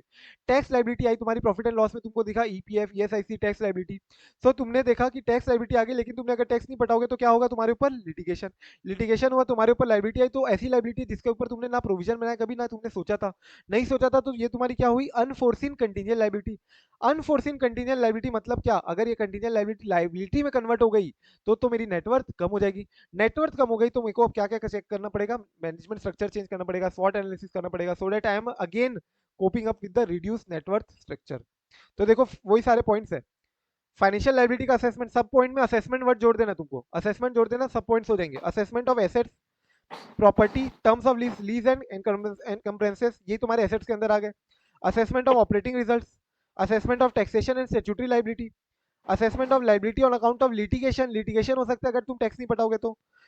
Any liability which is not provided for in the books of account, फिर अनफोर्सिन कंटीजेंट लाइबिलिटी हो गई तुम्हारी, नेटवर्थ का असेसमेंट, मैनेजमेंट स्ट्रक्चर का असेसमेंट, स्वॉट एनालिसिस, फ्यूचर प्रोजेक्शन, ये सब तुम्हारे पॉइंट्स हो गए। यस धीरज क्या बोल रहे हो?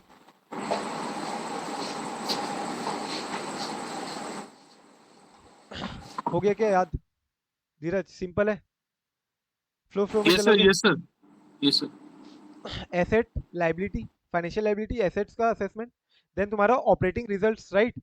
ऑपरेटिंग रिजल्ट्स में तुमको टैक्स मिलेगा, टैक्सेशन है, statutory liability. Taxation statutory liability में तुमको समझ में आएगा कि लिटिगेशन हो जाएगा अगर मैंने टैक्स नहीं बताया तो। लिटिगेशन हुआ तो ऐसी लाइबिलिटी आएगी जिसका तुमने प्रोविजन नहीं बनाया, other liability which is not provided for, and जिसके कारण अनफोर्सिन कंटीजेंट लाइबिलिटी आ सकती है। अनफोर्सिन कंटीजेंट लाइबिलिटी आगे तो तुम्हारा नेटवर्थ हो सकता है कम हो जाए फ्यूचर में, और इसके लिए मेरे को अब क्या करना पड़ेगा, मैनेजमेंट स्ट्रक्चर स्ट्रॉन्ग करना पड़ेगा, स्वॉट एनालिसिस करनी पड़ेगी, चार्जेस देखने पड़ेंगे क्या क्या क्रिएटेड है, and everything has to be documented. So ये सब तुम्हारा क्या हो गया, मेरा content of due diligence report. RTP November 21 का क्वेश्चन है ये, एग्जाम में नहीं आया हुआ अभी तक।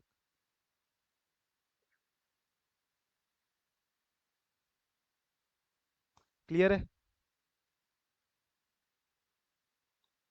कोई दिक्कत?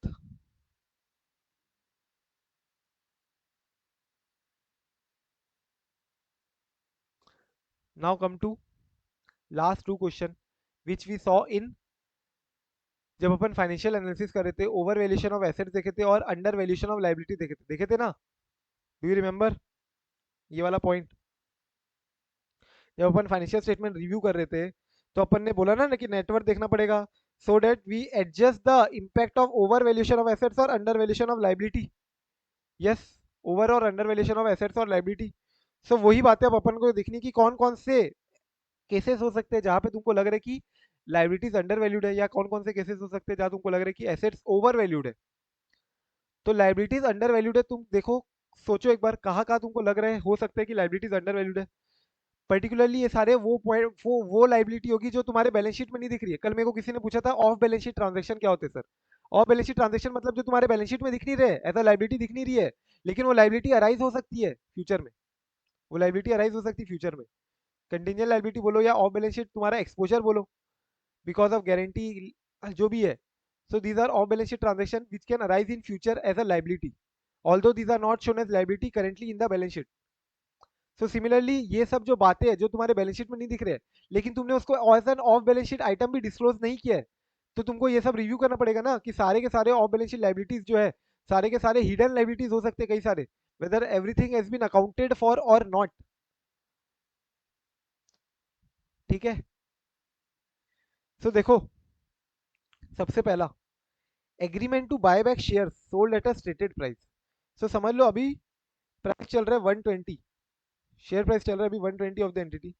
मैंने बोला मैं 150 रुपए में बायबैक करूंगा। तुमको पता है बायबैक का मेन कारण क्या होता है? What are the reasons for why which entity does the buyback? Entity buyback क्यों करती है?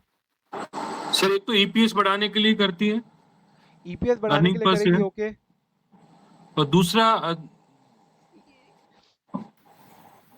To regain control, over value को कम करने के लिए, ओवर वैल्यू को कम करने के लिए नहीं, ओवर वैल्यू करने के लिए। पूजा उल्टा बोल रहे हो। सो देखो मेन अगर मैं बोलूँ ईपीएस ईपीएस ये सब जो तुम बोल रहे हो ना, ये कारण नहीं है, ये सब कॉन्सिक्वेंसेज है, ये सब कॉन्सिक्वेंसेज है कि बायबैक करने से ईपीएस बढ़ेगा, ठीक है। But why exactly does entity does the buyback? दो रीजन होते हैं पर्टिकुलरली। एक तो एंटिटी अपनी औकात दिखाना चाहती है वापस से, एंटिटी वांट्स टू शो कि हमारी औकात क्या है। जो तुम दिखा रहे हो ना मार्केट में हमारा ट्रेडिंग प्राइस अभी चल रहा है 120 रुपए, एंटिटी वांट्स टू शो कि हमारी 150 रुपए की वैल्यू है पर शेयर। 150 रुपए में भी कई लोग अपना शेयर बेचेंगे वापस, 150 रुपए में भी बायबैक होगा, देख लेना। एंड 150 वैल्यू जाएगी। 150 क्यों वैल्यू जाएगी? क्योंकि अगर तुम्हारे पास शेयर प्राइस शेयर होगा 120 रुपए में, 130 रुपए में, 140 रुपए में भी, तो तुम उसको 150 रुपए में बेच सकते हो ऑन रिकॉर्ड डेट, अगर तुम्हारे पास शेयर होगी तो बायबैक के दिन पे। सो एंटिटी बताना चाह रही कि हम 150 में तो तुमसे खरीद रहे हैं, तो हमारी वैल्यू तो कहीं ज्यादा होगी 150 से भी। एक तो ये दिक्कत होती, एक तो ये कारण होता है, एंटिटी दिखाना चाहती है एंटिटी की क्या औकात है। सेकेंडली बायबैक का रीजन होता है एक्सेस कैश, कैश ज्यादा पड़ा हुआ रहता है। Particularly you will find in IT company, cash rich companies, ONGC oil companies जो पर्टिकुलरली बायबैक्स में इन्वॉल्व होती है, ठीक है। जो ज्यादा कैश पड़ा हुआ है तो अपने शेयर्स को बायबैक कर लो। ऐसा जैसे धीरज बोल रहा था, उससे ईपीएस तुम्हारा बढ़ जाएगा, कंट्रोल रीगेन हो जाएगा। बट मोर और लेस यू विल फाइंड कि एंटिटी जनरली क्यों करती है, बिकॉज अगर तुम उसको कभी भी लग रहा है कि उसकी वैल्यूएशन उतनी दाम पे नहीं चल रही जो उसकी चलनी चाहिए, सो अपनी औकात जब भी दिखाना चाहे तो बायबैक के थ्रू दिखा सकती है, बायबैक को ज्यादा प्राइस में करेगी, दिखाएगी कि मैं खुद अपने प्राइस शेयर ये प्राइस में खरीद रही हूँ तो तुम लोग इतने कम में ट्रेड क्यों कर रहे हो, समझ रहे हो। सो बायबैक अगर तुम कर रहे हो 120 का 150 में, सो दिस मीन्स व्हाट कि 30 रुपए की तो तुम्हारी लाइबिलिटी आ सकती है ना बाद में, 30 रुपए की तुम्हारी फ्यूचर में लाइबिलिटी आ सकती है, क्योंकि तुमने तो एग्री कर लिया कि 150 में मैं खरीदूंगी। एग्जाम में ये हिडन लाइबिलिटी का क्वेश्चन किस तरह से फर्क फ्रेम करके आएगा, डायरेक्ट क्वेश्चन आएगा, डायरेक्ट क्वेश्चन आ चुका है, बार बार आया हुआ है, हिडन लाइबिलिटी बताओ, ओवर वैल्यूएशन ऑफ एसेट्स के केसेस बताओ, डायरेक्ट क्वेश्चन आते हैं 5 नंबर का, और एक बार नहीं 2-3 बार आए हुए हैं। गेटिंग दिस इंपॉर्टेंट क्वेश्चन है, ये दोनों डायरेक्ट क्वेश्चन आया हुआ है, लास्ट टू लास्ट अटेम्प्ट आया हुआ था शायद, you can go through this एक बार, लास्ट टू लास्ट अटेम्प्ट शायद, ठीक है। डायरेक्ट क्वेश्चन आएगा, दिक्कत की बात नहीं होगी, समझ में आ जाएगा डायरेक्टली तुमको। नवंबर 2022 एक बार देख लो वहां का क्वेश्चन जाके। सो देखो, सबसे पहले अभी मैंने क्या बोला कि 30 रुपए की लाइबिलिटी आ सकती है, क्योंकि एंटिटी तो एग्री कर चुकी है कि मैं 150 में तुम्हारा शेयर खरीद लूंगी। So 30 rupees liability can arise in future. That is a hidden liability as of now once buyback has been declared. Secondly product या अदर लाइबिलिटी क्लेम, जैसे वारंटी लाइबिलिटी हो गई, वारंटी क्लेम हो गया, तो एंटिटी ने तो माल बेच दिया, एंटिटी ने 3 साल की वारंटी में माल बेचा है, तो ये जो 3 साल की वारंटी है, वारंटी ऑब्लिगेशन, हो सकता है तुम इसको एंटिटी अपने बैलेंस शीट प्रोविजंस करके ना दिखा रही हो, बट वारंटी तो है, प्रोडक्ट लाइबिलिटी तो है, लाइबिलिटी आ सकती है फ्यूचर में, एंड देयरफॉर अगर वारंटी एज अ प्रोविजन अगर तुमने नहीं दिखाया अपने बैलेंस शीट में, then it will be what, it will be under valuation of liability, ठीक है। लाइबिलिटी तुमने अगर नहीं दिखाया तो ये अंडर वैल्यूएशन ऑफ लाइबिलिटी होगी, तुम्हारा प्रोडक्ट रिटर्न होता है, डिस्काउंट होता है, लिक्विडेटेड डैमेजेस जो तुम पे करने वाले हो, लेट डिलीवरीज पे जो तुम दाम पे करने वाले हो, राइट, लाइक जोमेटो और what ever be the case. Lenskart हो गया, लेंसकार्ट 3 दिन में पे नहीं करेगा तो 50% कैशबैक देगा, जोमेटो आधी घंटे में डिलीवर नहीं करेगा तो फ्री होगा। So these are all what, late deliveries के ऊपर जो भी तुम्हारा लाइबिलिटी है, रिटर्न है, जो भी तुम्हारे को लग रहा है पैसा हो सकता है, ये सब तुम्हारी क्या हो गई, लाइबिलिटीज हो सकती है। अनफंडेड ग्रेच्युटी, ये सब मैंने ऐसी एग्जांपल बोला है, these are not exactly the example, examples will be much more in long term. Long term में अगर तुमको लग रहा है कि लेट डिलीवरी हो सकती है, या लॉन्ग टर्म में तुमको लग रहा है लिक्विडेटेड डैमेजेस मेरे को पे करने पड़ सकते हैं, वारंटी आ सकती है, क्लेम्स आ सकते हैं, so in that case you will see कि क्या हमने इसकी लाइबिलिटी प्रोवाइड फॉर की है कि नहीं, एंड इफ नहीं की है तो ये हिडन लाइबिलिटी हो गई। हाँ मनोज बोलो, मनोज।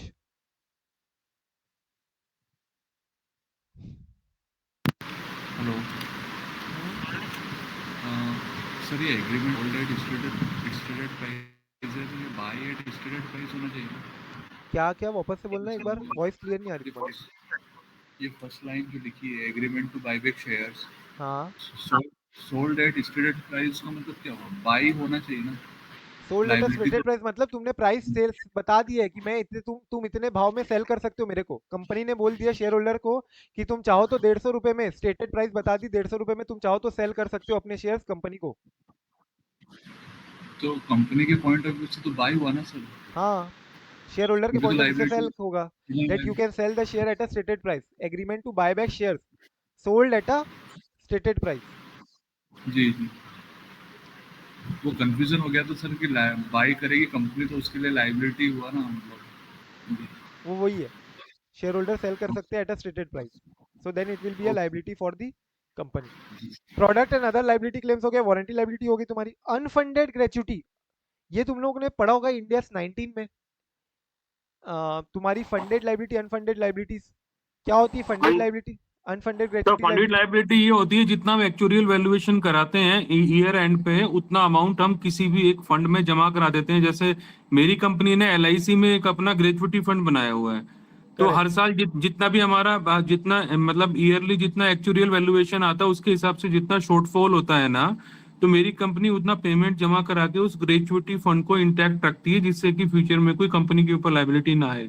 करेक्ट। सो फ्यूचर में जब भी तुम जो जो पेमेंट करना होगा वो फंड से ही पेमेंट हो जाएगा। So actually you are making a provision, तुम फंड में इन्वेस्ट करते जा रहे हो, जैसे जैसे तुम्हारी लाइबिलिटी आते जाएगी वैसे वैसे तुम फंड से पैसे निकाल के पे करते जाओगे। So it's kind of an investment so that you pay off your liabilities in future. So अगर ये लाइबिलिटी है और ये फंडेड है, तो funded liability means what, you are funding it by way of investing it in a fund. But secondly if you are not funding it, unfunded gratuity liability है, so there in that case तुम्हारी liability आ सकती है but तुम्हारे पास हो सकता है पैसे ना हो, तो that is why it is again a under valuation, और अंडर वैल्यूएशन ऑफ लाइबिलिटी। हो सकता है लाइबिलिटी तुमने अभी रिकॉग्नाइज नहीं की है, बट ओवरऑल ये लाइबिलिटी बढ़ जाएगी और तुम्हारे पास ये फंडिंग नहीं है। So unfunded liability, gratuity, superannuation, lease salary liability, incorrect sir इसका ग्रेचुटी एक छोटा सा वैल्यूएशन। एग्जांपल मैं बोलूं सर, रियल एग्जांपल बता रहा हूं मैं आपको। हाँ रियल एग्जांपल ये है, जैसे आपने बोला है ना कि अनफंडेड ग्रेचुइटी होता है, वो ये होता है जहाँ पे कंसीलमेंट ऑफ द फैक्ट होता है ना, वो ये होता है कि किसी कंपनी ने वो अपना ग्रेचुइटी का वो फंड नहीं बनाया हुआ, तो उस केस में क्या होता है कि 5 साल से पहले ग्रेचुइटी ड्यू नहीं होता है। 5 साल तुमको अगर एम्प्लॉयमेंट जॉब करोगे उसके बाद ही तुमको ग्रेचुटी मिलेगी, वरना हाँ तुम्हारी जितनी तो ग्रेचुटी ड्यू हुई है वो तो सब लैप्स हो जाएगी। हाँ तो वो कंपनी में क्या होता है कि हमारी कंपनी में क्या होता है, अगर किसी किसी एम्प्लॉय ने 1 साल के लिए भी काम किया है तो उसका प्रपोर्शन हम ग्रेचुइटी फंड में जमा कराते हैं।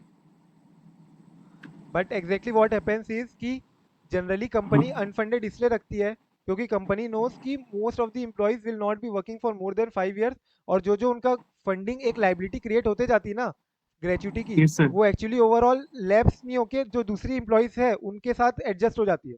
सो ग्रेचुटी में yes you sir. Will find mostly कि अनफंडेड हो, but you will not find this in PF ESIC वगैरह में। Yes sir. Yes you are right. और अगर ये अब अभी जो लेबर कोड आने वाला है नेक्स्ट ईयर में, अगर वो आ गया तो बहुत फिर ये सालों सब से चल जरूरत ही नहीं पड़ेगा जी। तो वो जरूरत ही बहुत नहीं सालों से पड़ेगा चल रहा वो है, वो तो। अभी तक आया कब से आ ही रहा है वो। हाँ वो जरूरत ही 4 साल नहीं। पहले से सुना ग्रेचुटी की ड्यूरेशन 5 साल से 1 साल हो जाएगी। 1 साल हो जाएगी। Yes sir. वो बहुत सालों से चल ही रहा है। या अगर इस बार मोदी गवर्नमेंट आएगा तो वो भी होने वाला है। All hail Modi. ठीक है। सो अनफंडेड ग्रेचुटी, सुपरएनुशन, ये सब तुम्हारी liability. So that is again what under valuation of liability. Secondly huge labour claims under negotiation when the labour wage agreement has already expired. क्या बोल रही है? तुम्हारा झगड़ा चल रहा है, मान लो एंटिटी का, लेबर क्लेम्स, तुम्हारे लेबर नेगोशिएशन तुमने सुना होगा, labour violations and many a times labour strike भी चलती है। सो इन दैट केस अगर ये सब चल रहा है तो हो सकता है कि बाद में फ्यूचर में हमारी लाइबिलिटी आ जाए, अगेंस्ट लेबर को पे करना पड़ जाए। सो करेंटली यहाँ पे हो सकती है वो अंडर वैल्यूएशन ऑफ लाइबिलिटी हो। Then company may have sold some subsidiaries and agree to take over indemnify all liability contingent liability of same prior to the date of transfer. मतलब ये क्या हो सकता है तुम्हारा, सपोज कंपनी ए है, ए limited है, और हम आए हैं इसको एक्वायर करने, हम एक्वायरर है, हम आए ए लिमिटेड को एक्वायर करने। कंपनी ने ए लिमिटेड की जो सब्सिडरी थी, कंपनी ने ये सब्सिडरी किसी और को सेल कर दी। मान लो हमने तो इसको एक्वायर कर लिया ए लिमिटेड को, कंपनी ने सब्सिडरी को किसी और को सेल कर दिया, और ये एग्रीमेंट पे सेल किया कि अगर ये सब्सिडरी से रिलेटेड अब कोई भी लाइबिलिटी आई in future, but date liability existed before the date of transfer, मतलब ये लाइबिलिटी ट्रांसफर करने के पहले ही थी, और अगर फ्यूचर में लाइबिलिटी आती है, so A limited will bear that liability, A limited will bear that liability. But in that case A limited को तो अपन ने एक्वायर कर लिया ना। सो ओवरऑल हमारी लाइबिलिटी किसकी लाइबिलिटी आ जाएगी? एक्वायरर की लाइबिलिटी आ जाएगी। क्योंकि अगर फ्यूचर में चल के ये जो एक्वायरर था जो सब्सिडरी को एक्वायर किया, वो तो अगर लाइबिलिटी आती है तो वो लाइबिलिटी किसको दे देगा? वो लाइबिलिटी ए लिमिटेड को देगा। ए लिमिटेड को एक्वायर किसने कर लिया? अपन ने। So that is what they are saying कि कंपनी में हैव सोल्ड सम सब्सिडरी या बिजनेस, जो सब्सिडरी बिजनेस उसने सेल किया था, and company might have agreed also to take over या indemnify all the liabilities of the same prior to the date of transfer. जो भी liability थी date of transfer के पहले, वो हम एग्री करते कि हम ले लेंगे अगर वो लाइबिलिटी अराइज होती है इन फ्यूचर में। So in that case this will be a under valuation of liability, अगर मैं इसको liability as a liability show नहीं कर रहा हूँ तो, क्योंकि फ्यूचर में लाइबिलिटी आएगी तो हम अगर एक्वायर कर लेंगे तो हमारी लाइबिलिटी आ जाएगी। सो अपन अगर देखना चाहे, सो ए लिमिटेड की जब लाइबिलिटी देखेंगे तो इसकी लाइबिलिटी देखेंगे कि ये अंडर वैल्यूड है, and therefore we will increase the amount of liability by this much amount. इतने अमाउंट से इंक्रीज करना पड़ेगा, एडजस्टमेंट करना पड़ेगा, लाइबिलिटी को बढ़ाना पड़ेगा। इसके अलावा शो कॉस्ट नोटिस वगैरह आई हुई है। So again that is a contingent liability. हो सकता है तुम्हारे ऊपर वो शो कॉस्ट नोटिस की लाइबिलिटी फ्यूचर में अराइज हो जाए एक्चुअल लाइबिलिटी के रूप में। And then letter of company, letter of credit, guarantee हो गई तुम्हारा, एलसी, एलओयू, गारंटीज, ये सब तुम्हारे might create a contingent liabilities.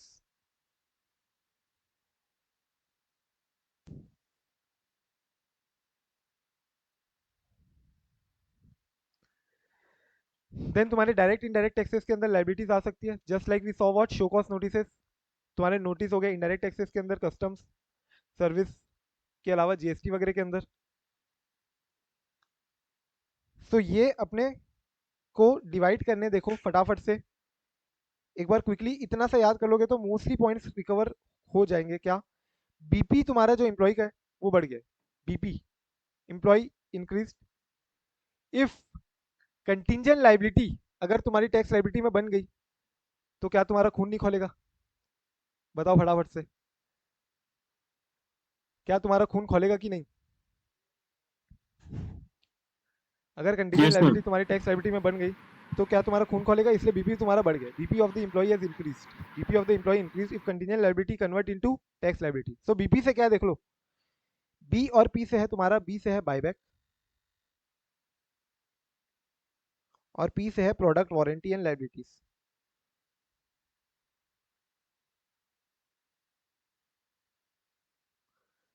B से है बायबैक, पी से है प्रोडक्ट वारंटीज एंड लाइबिलिटीज।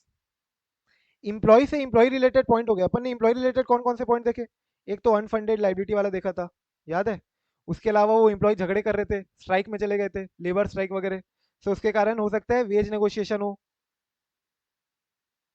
या कुछ लाइबिलिटी आ जाए, अराइज हो जाए फ्यूचर में।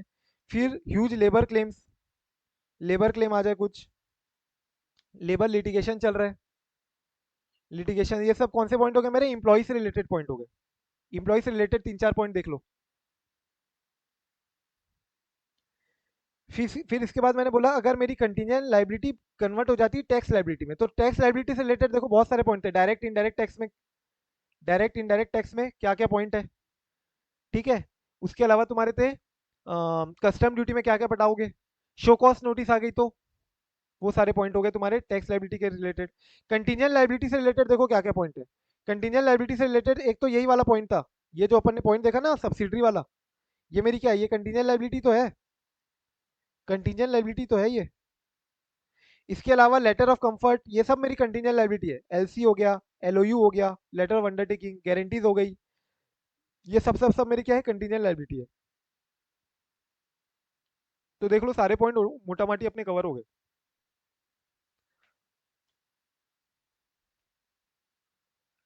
ठीक है क्या?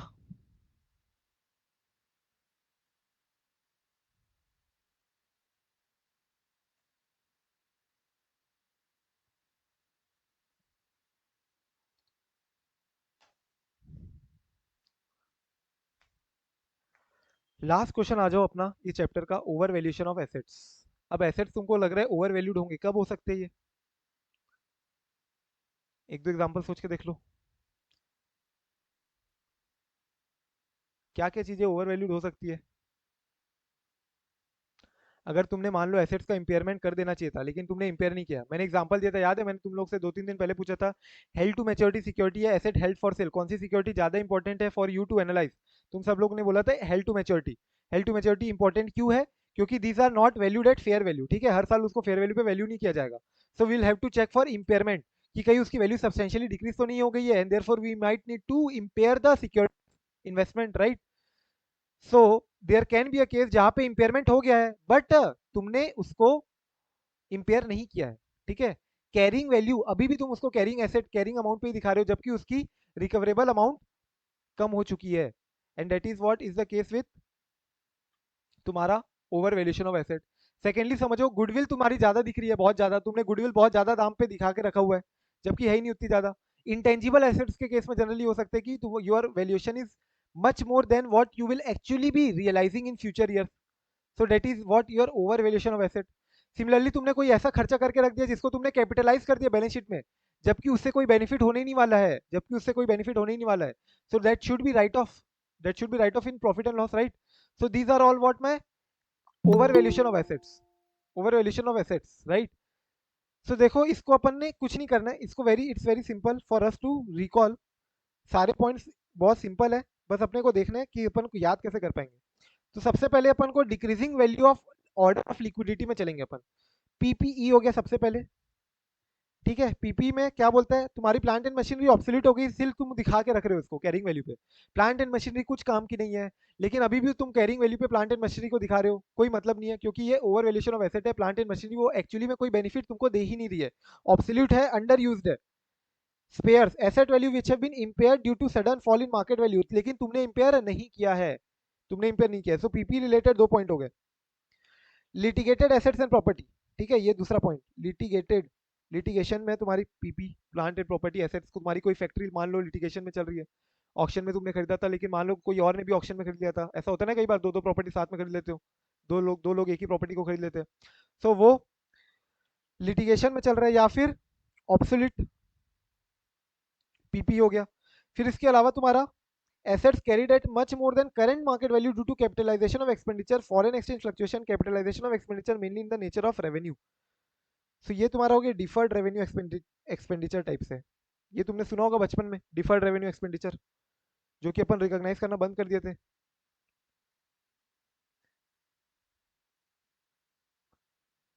ठीक है, जो तुमने कैपिटलाइज कर दिया है but you should not have capitalised it, deferred revenue expenditure हो गया तुम्हारे।